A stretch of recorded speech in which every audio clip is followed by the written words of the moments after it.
Hello, it's me again, Miss Jen. Story time. So today our vocabulary word was stinger, and we learned that bees have stingers. So we're going to read a book called Are You a Bee? I feel like that's fitting for today. Are You a Bee? Written and illustrated by Judy Allen and Tudor Humphreys. So they worked together to write the words and draw the pictures. So that was a team effort. Are you a bee? Perhaps you're a honeybee. If so, your mother is a queen. She looks like this, and she lays eggs.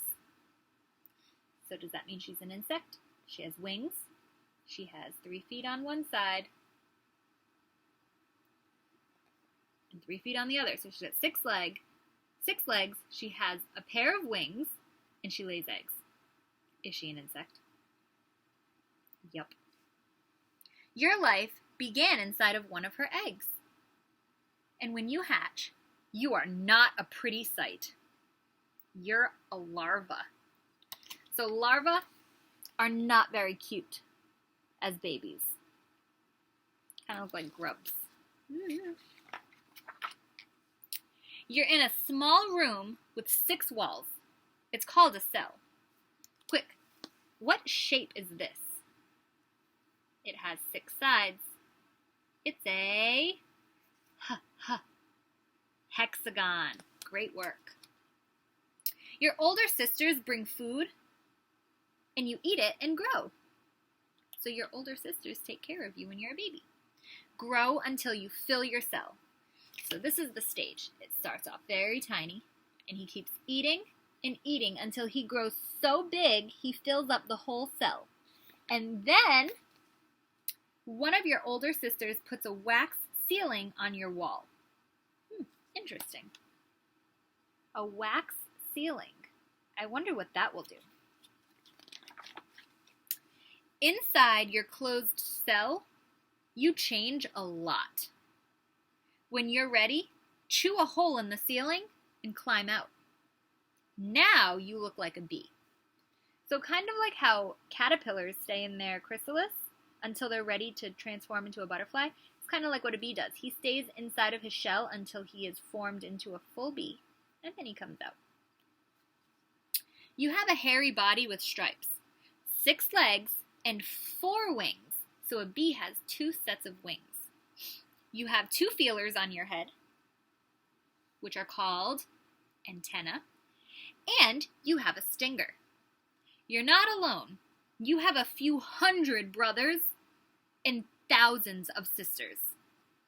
Can you imagine if you had hundreds of brothers and thousands of sisters?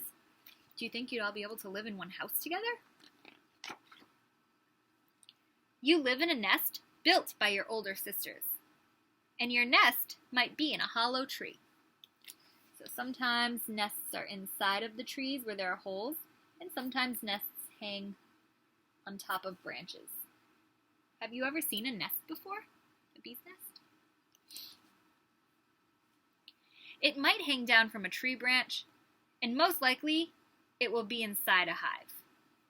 So some people have jobs called beekeepers, and they keep bees on a farm, and they build this little house for them where the bees make their hives so they stay safe and they can work really hard. And that's what gives us honey. Your brothers are drones. They don't do much. You and your sisters are workers. So the women bees are workers. You do everything. So all the girl bees do everything in the hive. And the boys, who are called drones, they don't do anything. You clean the nest, you feed the larva, you take care of the queen, and you build new cells. Whew, they must be tired at the end of the day. You fan the nest with your wings to cool it in the summertime, and you guard the nest to keep out strange bees. Busy, busy, busy. That must be why people say, "What a busy bee you are."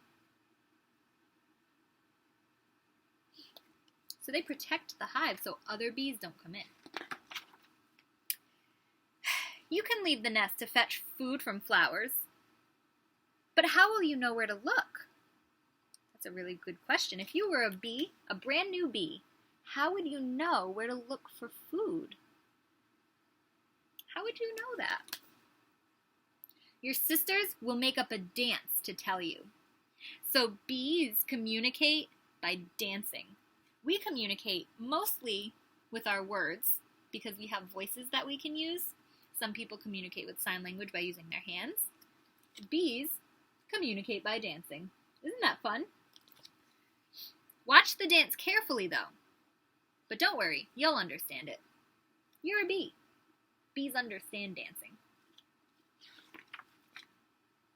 There's sweet liquid in flowers. It's called nectar, and it's hidden deep inside. But this isn't a problem. You have a long tongue, and you can reach it. Do you have a long tongue right now as a human? Do you think it's as long as a bee's to reach deep down into a flower? You also have a special stomach to carry it in. You'll get pollen dust all over you. So scrape it off with your front legs and put it in the pollen baskets on your back legs. So bees have pollen baskets. So if you look closely at this picture, on the back of his legs are little baskets where he holds the pollen from all the flowers. Where do you think that the bee will take the pollen? That's right, back to the beehive. When you get home, your sisters will help you put the nectar and the pollen into storage cells. Storage cells. Mix some of the nectar with pollen to make bee bread. So even bees have recipes. Can you imagine that? They do some cooking. Leave the rest of the nectar to turn it into honey. Bee bread is good to eat. So is honey. If you find a new patch of flowers, be sure to tell your sisters. And how will you tell them? By dancing, of course.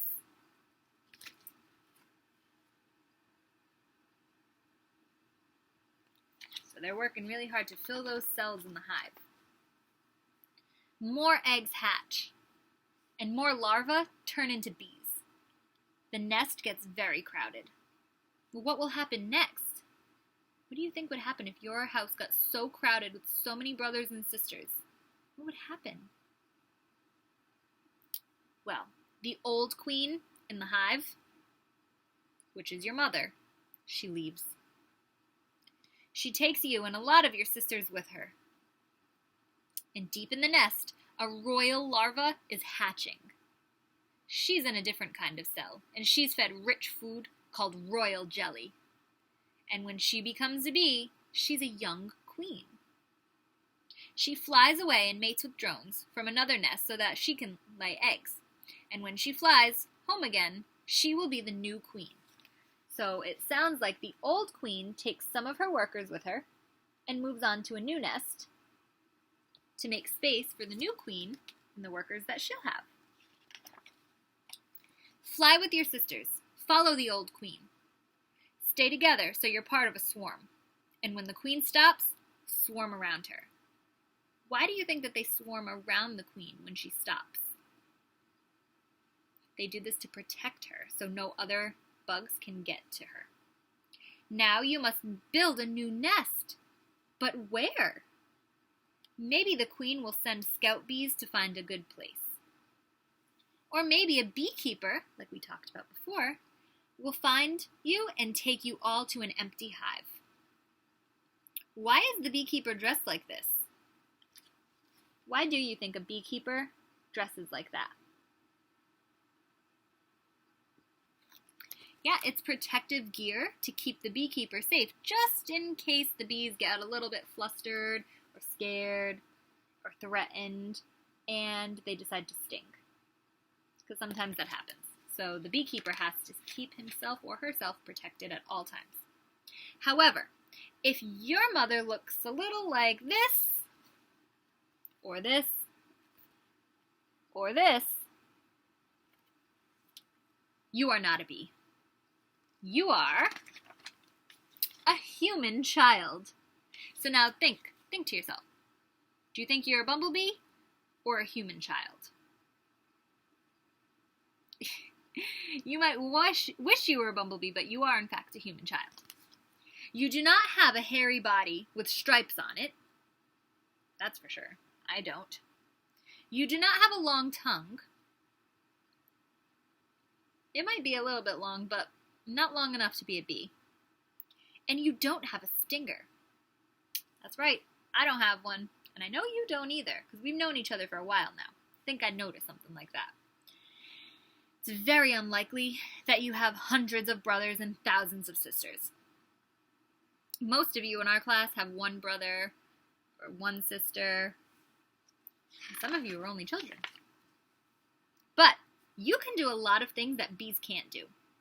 You can still eat bread and honey, but you'll never have to fetch your food from flowers. Where do we get our food? From gardens and grocery stores, most of the time.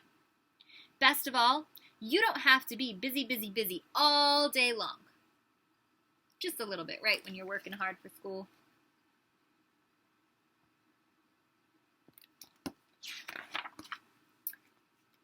Did you know that bees are happy to live in a hive because the beekeeper has already built part of the nest for them?